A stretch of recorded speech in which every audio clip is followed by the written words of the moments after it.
Assalamualaikum dear students, how are you? I hope all of you will be fit and fine. Today our topic is MMPI. MMPI stand for Minnesota Multiphasic Personality Inventory. It is basically psychological test और ये test किस चीज़ को measure करता है to assess different sort of personality traits as well as psychopathology. अच्छा ये mostly हम लोग किस उसमें यूज़ करते हैं intended to test people who are suspected of having mental health and other clinical issues में एनी सॉर्ट ऑफ उनकी psychopathology any sort of disorder जो है we can be there are different sort of disorder we can assess by your MMPI. Now study about the history of MMPI. If you are going to study its history, it was developed during the late 1930s at the University of Minnesota. ठीक है, Minnesota Hospital as an add a psychiatric diagnosis of clinical patient. It is called as the multiphasic. Why it is called multiphasic? Why? The reason behind is this: it is going to detect different several or you can say many psychiatric and pathological problems. ठीक है, मल्टीफेजिक आप इसको क्यों कहते हैं? Because it is the multi dimensional. ठीक है, different sort of disorder. Next you will study about it which type of disorders. अच्छा, इसमें आप लोगों के पास और क्या आता रहता है? Item were assembled from a large pool. इसकी when we are going to study its history, item were assembled from a large pool of item from older personality tests, case histories and clinical experiences. This pool of item were administered upon non-clinical individuals. अच्छा, इसके लिए जो इसका item pool देखें, जब भी आप कोई टेस्ट बच्चों कंस्ट्रक्ट करते हो तो उसके लिए आप पहले आइटम पूल बनाते हो. ठीक है, आइटम पूल में ये होता है कि डिफरेंट डायमेंशन से जितने भी आपके पास क्वेश्चन आपके माइंड में आ रहे होते हैं, आप डिफरेंट, यहाँ पे ये हुआ था कि डिफरेंट केस हिस्ट्री से आए थे, क्लिनिकल एक्सपीरियंसेस से आए थे, जितने भी आप लोगों के पास आए थे ना, जितने क्वेश्चनिंग आए थे. ठीक है, उसको जो है तो वो आप लोगों ने आइटम पूल इसने आइटम पूल बनाया था और ये पूल हमारे पास आ जाता है. इसको एडमिनिस्ट्रेट किया गया था non clinical individual. These were more than the 700 और जिन्होंने जो है वो डिफरेंट टाइम पीरियड पे they visited the university of the Minnesota as well as on the psychiatric patients. और साइकेट्रिक पेशेंट वहाँ पे उनके पास तकरीबन कितने थे? They were the more than the 800 थे. अच्छा, और हमारे पास क्या आ जाता है? द ओरिजिनल MMPI वाज जो था composed by 550 आइटम थे to which the patient answer true false और कैन नॉट से. ठीक है, 3 स्टेटमेंट थी इसमें. in previous lecture when you were going to discuss the previous test that was where you was going to discuss, there was just false or true or yes or no की option थी. तो हमारे पास MMPI में क्या होता है? 3 optional आ जाता है. ठीक है, only those item that are differentiate given clinical group from a non clinical group are included. यानी इसमें सिर्फ कौन से, अब आप लोगों के पास ऊपर आपने पढ़ा कि आप लोगों ने जो है तो वो क्या किया था कि इसके आइटम पूल जो है वो बनाया था डिफरेंट केस हिस्ट्री से लेके. ठीक है, डिफरेंट, और फिर उनको 700 जो है वो नॉर्मल इंडिविजुअल पे और 800 जो है साइकेट्रिक पेशेंट्स पे अप्लाई किया था. और उनमें से उन्होंने कौन से लिए थे कि जो डिफ्रेंशिएट कर रहे थे, हमारे पास जो आ जाता है ना, साइकेट्रिक इंडिविजुअल्स को डिफ्रेंशिएट कर रहे थे फ्रॉम नॉर्मल इंडिविजुअल से. अच्छा, और इसमें आपके पास क्या आ जाता है? Most of the clinical group consisted of people with one or the other particular psychological diagnosis such as the depression, paranoia, etc. The test maker analyzed the way each clinical group answered the item, then used this information to form various clinical groups or scale. यानी इसमें जो है सिर्फ एक ही personality नहीं है, हमारे पास जो है वो इसके डिफरेंट पर्सनालिटी एस्पेक्ट्स जो है वो मेजर किए जाते हैं.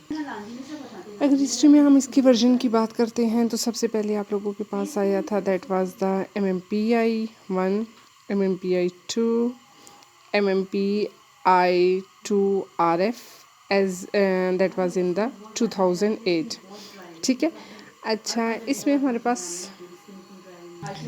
जी, हिस्ट्री को थोड़ा और फर्दर अगर हम डिटेल में देखें तो हिस्ट्री में अगर मेन इसके कंट्रीब्यूटर की हम बात करते हैं तो वो आप लोगों के पास आ जाता है। फर्स्ट आ जाता है स्ट्रेक, आर हैथवे, और इसके साथ आपके पास आ जाता है MC कैनले आ जाता है। ठीक है, ये मेजर ट्रू कंट्रीब्यूटर है। इन्होंने क्या किया था, दैट वाज इन 1939 में जो है MMPI डिज़ाइन किया था, और ये क्या था कि adult measure of psychopathology.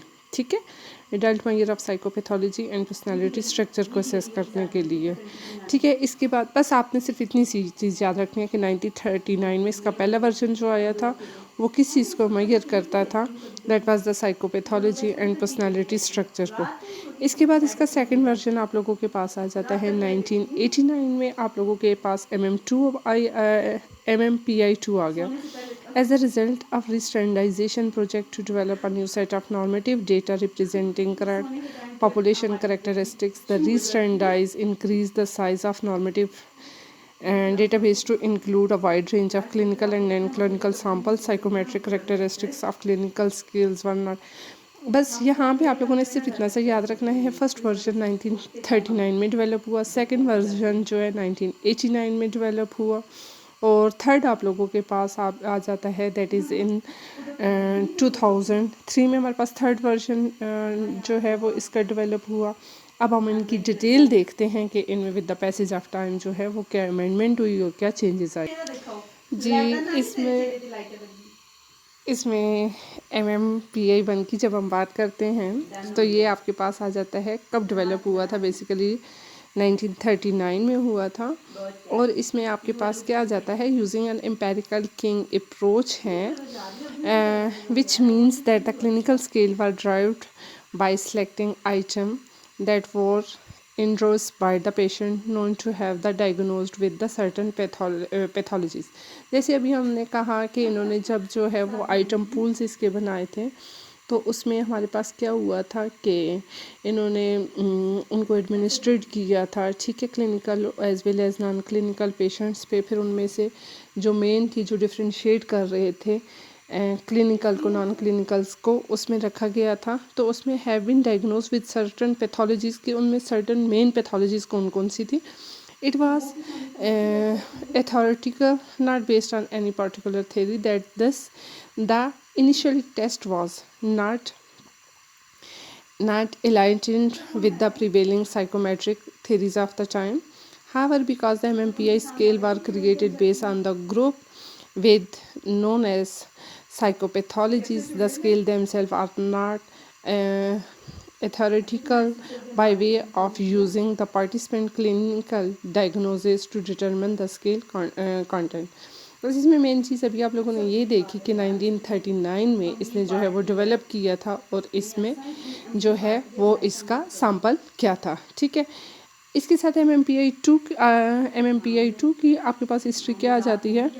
The first major revision of MMPI-2 जो है was standardized on the new national sample of the adult in United States and released in 1989। ठीक है, MMPI-2 कब जो है, सिर्फ आपने ये चीज़ याद रखनी है कि 1989 में जो है ये बना था, और ये हमारे पास अप्रोप्रिएट किसके लिए था, for use with adult 18 and our. ठीक है, 18 एंड अवर बाज़ बुक में 18 to 84 लिखा हुआ है, बाज़ में 18 एंड अवर। ज़ाहिर है अंडरस्टूड है कि अबाउट टू 60 हुआ तो ओल्ड एज के लिए भी है। ठीक है, 18 से अबव जो है। अच्छा, उसके बाद हमारे पास क्या आ जाता है, revision of certain test elements have been published and wide variety of the subscale was also introduced over many years to help clinicians interpret the results of the original clinical scales, which had been found to contain a general factor that made interpretation of scores on the clinical scales। The current MMPI-2 has, याद रखने की पहली चीज़, MMPI-2 कब बना था, 1989 में बना था। उसके बाद आपके पास क्या आ जाता है कि जो करंट MMPI-2 है, ठीक है, इसके टोटल आइटम कितने हैं, 567 आइटम है, और ऑल ट्रू और फॉल्स फॉर्मेट है, and usually takes between time period कितना लगता है, 1 to 2 hours to complete depending on the reading level. अच्छा, यहाँ पे एक और चीज़ भी आपने याद रखनी है कि ये आप सिर्फ उन लोगों पे एडमिनिस्ट्रेट कर सकते हैं which are able to read, ठीक है, एटलीस्ट उनकी रीडेबिलिटी हो। और एज क्राइटेरिया की बात आप लोगों ने देखी, 18 साल से ऊपर के लोगों को आप इस पे अप्लाई कर सकते हो। और सेकंड वर्जन में आपके पास 567 इसके आइटम्स हैं। अच्छा, there is an infrequently used abbreviated form of the test that contain the MMPI-2 first 370 items. यानी फर्स्ट का जो हमारे पास था MMPI-2 इसका वर्जन, ठीक है, इसमें दो हमारे पास आ जाती हैं डिवीजन है, एक क्लिनिकल आ जाती है, एक वैलिडिटी आती है, उसको आगे डिस्कस करेंगे। अच्छा, इसके बाद है the shorter version has been mainly use to circumstances that have not allowed the full version of the completed, for example illness or the time pressure, but the scores available on the shorter version are not as extensive as those available in 567 item version. The older MMPI-2 is made up the 10 clinical subscale which are result of the answering certain questions on test in specific manner. देखो, main चीज़ आप लोगों ने ये याद रखनी है, MMPI-2 का short version भी आया था, दैट वाज इन 370 आइटम थे, लेकिन अभी तक इसका जो स्टैंडर्डाइज किस्म का है वो 567 वाला हम यूज़ करते हैं, ठीक है। और इसमें हमारे पास जो आ जाते हैं 10 आप लोगों के पास क्लिनिकल स्केल्स आ जाते हैं। आपकी जो मेमोराइज़ करने की बात ये है, what is MMPI stand for, MMPI बनाया किसने था, इसके लिए उन्होंने सैंपल कहाँ से लिया था, ठीक है, आपको पता है मिनेसोटा यूनिवर्सिटी से, और वहाँ से क्लिनिक से उन्होंने लिया था। उसके बाद आपके पास आ जाती है MMPI-1 और MMPI-2। अभी आपका कौन सा यूज़ होता है, MMPI-2 यूज़ होता है। और इसके आपके पास जो हैं वो 10 सब स्केल्स यूज़ होते हैं, ये आप करने हैं, ये आपको डिटेल से करने हैं, ठीक है। फर्स्ट आपके पास क्या है, किस चीज़ को मेजर करता है, हाइपोकॉन्ड्रिया की टेंडेंसीज़ को। हाइपोकॉन्ड्रिया क्या चीज़ होती है, person perception and preoccupation with their health and health issues. Hypochondriasis क्या होते हैं कि एक इंडिविजुअल को अपने हेल्थ इशू, आप लोग DSM-5 पढ़ रहे हो, आई होप मे बी आपने इसको स्टडी किया होगा। हाइपोकॉन्ड्रियाज हमारे पास वो डिसऑर्डर्स आ जाते हैं जिसमें एक बंदा अपनी हेल्थ से रिलेटेड बहुत ज़्यादा कॉन्शियस होता है, to some extent personality grooming, that is the natural thing और it's the better. But hypochondriasis में क्या होते हैं कि एक इंडिविजुअल बहुत ही ज़्यादा कंसर्न होता है, और सम टाइम ये होता है, इतना एक्सट्रीम फॉर्म होती है कि वो बग़ैर ज़रूरत के जो है तो वो भी कर देते हैं, सर्जरीज़ वगैरह भी करवा देते हैं। सेकंड आप लोगों के पास आ जाता है डिप्रेशन। डिप्रेशन में क्या करते हैं कि डिफरेंट उसके सिम्टम्स लेवल जो है वो मेजर किया जाता है कि सिम्टम लेवल कितना है। उसके बाद हिस्टेरिया आ जाता है। हिस्टेरिया किससे रिलेटेड होता है, that is emotionality of the person आ जाती है, ठीक है। हिस्टेरिया में ये होता है मोस्टली क्लाइंट को फिट्स वगैरह पड़ते हैं कुछ भी। अच्छा, उसके बाद आपके पास 4 इसका स्केल क्या है, साइकोपैथिक्स आ जाता है। साइकोपैथिक आपकी किस चीज़ को मेजर करता है, person needs for control, person needs for control or their rebellion against the control. यानी साइकोपैथिक डेविएट स्केल आपका किस चीज़ से आ जाएगा कि how they are going to deviate from the normal. देखो, एबनॉर्मेलिटी आपकी क्या होती है, डेविएशन फ्रॉम नॉर्मेलिटी होती है ना। तो डेविएशन फ्रॉम नॉर्मेलिटी जब भी आपके पास आएगी तो इसमें हम ये देखेंगे कि एक इंडिविजुअल का अपनी जो नीड्स आ रही हैं उस पे जो है वो किस हद तक कंट्रोल है। उसके बाद आपके पास आ जाता है फेमिनिटी और मैस्कुलिनिटी स्केल। ये किस चीज़ को मेजर करता है, stereotype of person and how they compare. यानी stereotype of person and how they compare के, यानी जो ऑलरेडी हमारी सोसाइटी के इमेज वगैरह बने हुए हैं, ठीक है, वो किस हद तक इसको मेजर कर रहे हैं। उसके बाद आपके पास आ जाता है पैरानोया स्केल। ये इसमें क्या होते हैं, पैरानॉइड पर्सनैलिटी जो होती है बच्चों की सबसे बड़ी खसूसियत ये होती है कि उनके अंदर जो है वो बहुत सस्पिशियस होते हैं, उनके अंदर लेवल ऑफ ट्रस्ट नहीं होता है। इनकी मिसाल इस तरह मशहूर है कि इस तरह के लोगों की शख्सियत ऐसी होती है कि अगर मोहल्ले में भी कोई कुत्ता भौंकेगा तो वो ये पैरानॉइड पर्सनैलिटी के जो लोग होंगे ये कहेंगे ये यकीनन हमारे दुश्मन ने भेजा हुआ है, ठीक है। इसके साथ आप लोगों के पास आ जाता है नेक्स्ट है 7 आपके पास आ जाता है, that is the psychic asthenia scale. ये किस चीज़ को मेजर करता है? पर्सन इन एंग्जाइटी लेवल को मेजर करता है एज वेल एज उसकी टेंडेंसीज़ को। इन एंग्जाइटी क्या होती है? एंग्जाइटी आपकी इंटेंस और फियरफुल थिंकिंग होती है, may be related to future होती है। और आपके पास स्किट्सोफ्रेनिया आ जाता है। स्किट्सोफ्रेनिया में हमारे पास क्या है कि measure a person unusual और odd cognitive perceptual and as well as आप लोगों के पास क्या आ जाता है and emotional experiences को, ठीक है। स्किज़ोफ्रेनिया जो है वो साइकोटिक डिसऑर्डर आपके पास आ जाता है और यहाँ पे इसकी जो सबसे बड़ी मेन आप जिसे कह सकते हो सिम्टम होता है वो एक इंडिविजुअल के अंदर एलुसिनेशन आ जाते हैं, ठीक है। और उसकी थिंकिंग जो है वो बिल्कुल ऑड सी या अनयूजुअल हो जाती हैं। परसेप्चुअल एंड इमोशनल एक्सपीरियंसेस जो हैं वो उसके पास सारी चीज़ें जो हैं वो बिल्कुल नॉर्मल इंडिविजुअल से टोटली हट के होती हैं। नेक्स्ट आपके पास आ जाता है दैट इज़ द मेनिया, ठीक है। मेनिया आप लोगों के पास आ जाता है, it's the person energy in what sense? Energy manage जो पेशेंट होते हैं ना वो बहुत ज़्यादा हाइपर होते हैं, ठीक है। और मैनिक पेशेंट्स की एक और सिम्टम बच्चों याद रखना वो ये होती है, मैनिक पेशेंट्स जो हैं हाइपर भी होते हैं और साइड बाय साइड इनका ये होता है ना, इनका स्लीप सर्कल बहुत शॉर्ट होता है, यानी ये अपनी नींद की जो रिक्वायरमेंट होती है ना नॉर्मल इंडिविजुअल के लिए अगर 5 to 8 आवर्स है तो ये लोग 3 to 4 आवर्स में या 2 to 4 आवर्स में ये अपनी नींद की रिक्वायरमेंट पूरी कर लेते हैं। अच्छा 10 आप लोगों के पास आ जाता है that is the social intervention skill. Social intervention skill measure किस चीज़ को करता है? Whether people enjoy and are comfortable being around other people. Social intervention में किस चीज़ का हो गया कि क्या वो जिस जगह पे रह रहे हैं वहाँ के लोगों से अपने एनवायरनमेंट से सेटिस्फाइड हैं या नहीं है, ठीक है। अच्छा अब आप लोगों ने देखा कि आपके पास क्या आ गया MMPI 2 में 10 क्लिनिकल सब स्किल्स हैं, ठीक है। 10 क्लिनिकल सब स्किल्स अभी आपने डिटेल में देखे और इसके साथ जो है वो 4 वैलिडिटी स्किल्स हैं। अच्छा ये थोड़ा सा क्वेश्चन ऐसे देख लो एक नज़र के लिए, ये आपने ज़ुबानी नहीं याद कर सकते हो, ठीक है। ये क्वेश्चन आया है, इसकी छोटी सी एग्जांपल्स हैं। I like machines magazines, I have good appetite, I wake up fresh and recited most morning etcetera. ये सिर्फ एग्जांपल के लिए देख सकते हो, ये याद नहीं करना है, मेमोराइज आपने ये करना है कि इसमें कितने क्लिनिकल स्किल्स होते हैं एज वेल एज इसके 4 जो हैं वैलिडिटी स्केल हमारे पास आ जाते हैं। Valid measure of the person's psychopathology or behavior if the person taking the test does so in a way that it is not honest or frank. A person may decide for whether reason to our report or exaggerate underreport the behavior being assessed by the test. MMPI 2 में हम इसकी validity में क्या देखते हैं?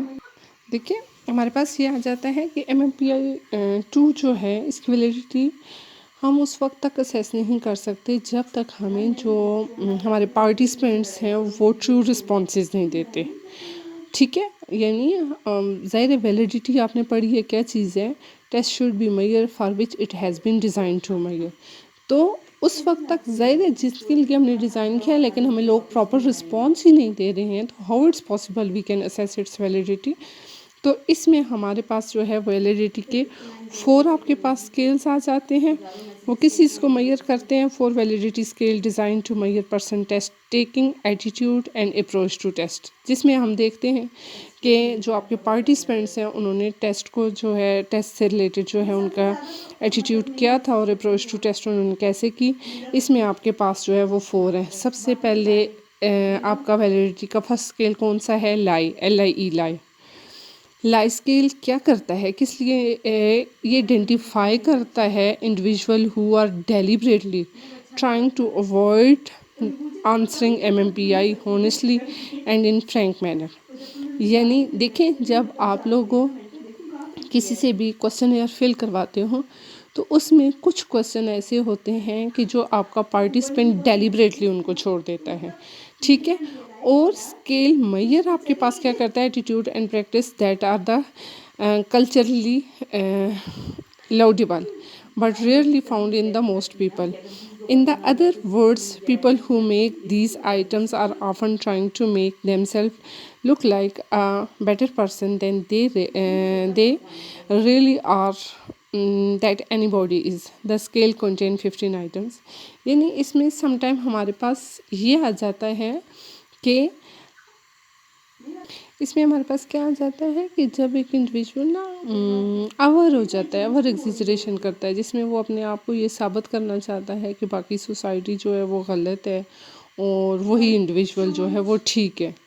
अच्छा, इसके बाद आपके पास आ जाता है एफ स्केल आ जाता है। एफ स्केल हमारे पास आ जाता है, ये क्या आ जाता है कि इज़ इंटेंडेड टू डिटेक्ट, ये किस लिए बनाया गया है, अनयूजुअल और unusual or typical way of answering the test item. Like if a person were to randomly fill out the test. और इसमें हमारे पास क्या है, इसमें आपके पास क्या आ जाता है कि it taps a number of the strange thoughts, peculiar experience, feeling of isolation and alienation, and number of unlikely to the contradict belief and expectation and the self description, etc. And if you are in detail you look it, basically there are 60 items which measure this. अच्छा, उसके बाद आप लोगों के पास आ जाता है that is your back F. ये क्या आ जाता है, इसको देखते हैं।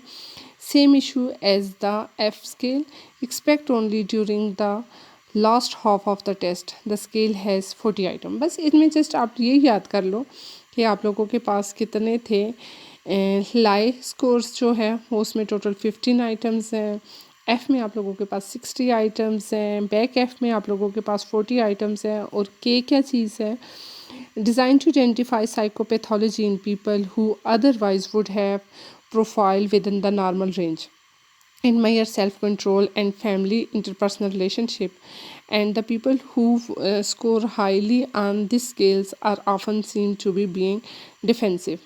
यानी ये 30 आइटम जो के होते हैं, ये मोस्टली जो पीपल होते हैं they use the defensive behaviour in this sense के बाकी उनमें उनके मोस्टली जो है वो स्कोरिंग जो है वो नॉर्मल आती है, लेकिन जब आप उनको असेस करते हो डिटेल में तो उसमें आपको नज़र आता है कि ये कैसे नॉर्मल से डेविएट कर रहे हैं। इनके जो इंटरपर्सनल रिलेशनशिप होते हैं विद देयर फैमिली मेम्बर्स और other individual, that is not accurate होता है। अच्छा, इसके बाद आप लोगों के पास नेक्स्ट आ जाता है that is MMPI 1A। Next नहीं है, ये आप लोगों का फर्स्ट है, ठीक है। इसके टोटल कितने आइटम थे, MMPI 1A, सॉरी, ये आपके पास क्या है, the version of the test design for adolescents MMPI A was released in 1992। ठीक है, पहला आप लोगों के पास जो है वो कब रिलीज़ हुआ था, दैट वाज इन ईयर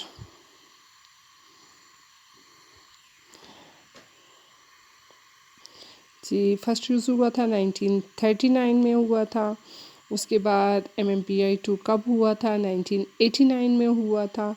उसके बाद आप लोगों के पास आ जाता है MMPI 1A, ये कब हुआ है, 1992 में हुआ है। और इसके आपके पास है 478 आइटम्स है। और इसका जो शॉर्ट वर्जन है वो आप लोगों के पास 350 आइटम्स का है। ठीक है, इसके बाद आप लोगों के पास आ जाता है MMPI 2RF, the new psychometrically improved version of MMPI 2 has recently been developed employing rigorous statistical methods that were used in the developed RC scale in 2003. इसमें हम लोगों ने क्या किया था, has now been released by the Pearson assessment, produce scores on theoretically grounded, hierarchically structured set of the scales including RC scales etc. अच्छा जी, इसमें simple आप लोगों ने क्या चीज़ याद रखनी है कि MMPI 2RF जो है ये हमारे पास रिलीज़ हुआ है दैट इज़ इन 2003 में with slightly you can say changing के साथ। और इसमें हमारे पास और क्या चीज़ आ जाती है, इसको देख लेते हैं जी। इसमें सो सिंपल जो मेन चीज़ है वो आप लोगों के पास ये आ जाती है इन जो last para you can see here. ये आप लोगों के पास क्या है कि assumption that psychopathology is homogeneous condition that is addictive. और इसमें हमारे पास क्या आ जाता है कि ये जो बुक है ये कंटेन करती है, इससे पहले एमएमपीआई को लेके जितनी भी रिसर्चेज हुए हैं, जितने भी उसके सैम्पल हुए हैं, मोस्टली जो रिसर्चेज पब्लिश्ड हैं, ठीक है, मोस्टली उन रिसर्चेज को लेके इसका न्यू वर्जन जो है वो बनाया गया है। और इस वर्जन में सिर्फ किस चीज़ पे एम्फेसिस किया गया है कि psychopathology is homogeneous condition that is addictive हमारे पास आ जाती है जी। अब आपका लास्ट इसका टॉपिक आ जाता है that is advantages of MMPI as well as disadvantages. Advantages की जब हम बात करते हैं तो हमारे पास सबसे पहले आ जाता है it's provide information about person test taking attitude which alerts the clinician to the possibility that the client are careless, defensive or exaggerating their problems। ठीक है, यानी ये हमारे पास क्या चीज़ आ जाती है कि फर्स्ट आपके पास क्या आ जाता है कि जो पर्सन टेस्ट टेकिंग एटीट्यूड्स जो है, ये हमारे जो क्लिनिशियन है वो अलर्ट उसमें रहता है। साइड बाय साइड ये हमें क्या करता है कि ये not only indirect but as well as in the direct way it is going to cover the different problems. क्या आपके पास आ जाता है cover a wide range of the problem in the direct and efficient manner. और आपके पास third क्या आ जाता है MMPI to scored objectively. The initial description of the person adjustment is not influenced by the clinician's subjective impression of the client। अच्छा जी, subjective objective में सबसे बड़ा जो है मेन एडवांटेज ये आ जाता है कि जब किसी भी टेस्ट की असेसमेंट जो है वो ऑब्जेक्टिवली हो रही होती है तो वहाँ पे जो हमारा क्लिनिशियन आ जाता है उसकी पर्सनल लाइकनेस डिसलाइकनेस जो है वो इन्वॉल्व नहीं होती है, बल्कि वो जो भी स्कोर्स आते हैं वो एक्यूरेट या एज इट इज़ उनकी रिप्रेजेंटेशन करते हैं। नेक्स्ट आपके पास आ जाता है it can be interpreted in N actuarial fashion using extensive bank of the